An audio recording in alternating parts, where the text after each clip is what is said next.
Comment કરો કેમ છે હોદો એમ. કોમેન્ટ લાઈક શેર કરો. આવો હોદો કરી નાખાય.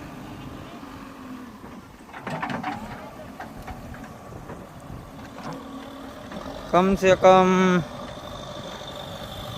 7-8 ફૂટની હાઈટ છે, 10 ફૂટની હોય.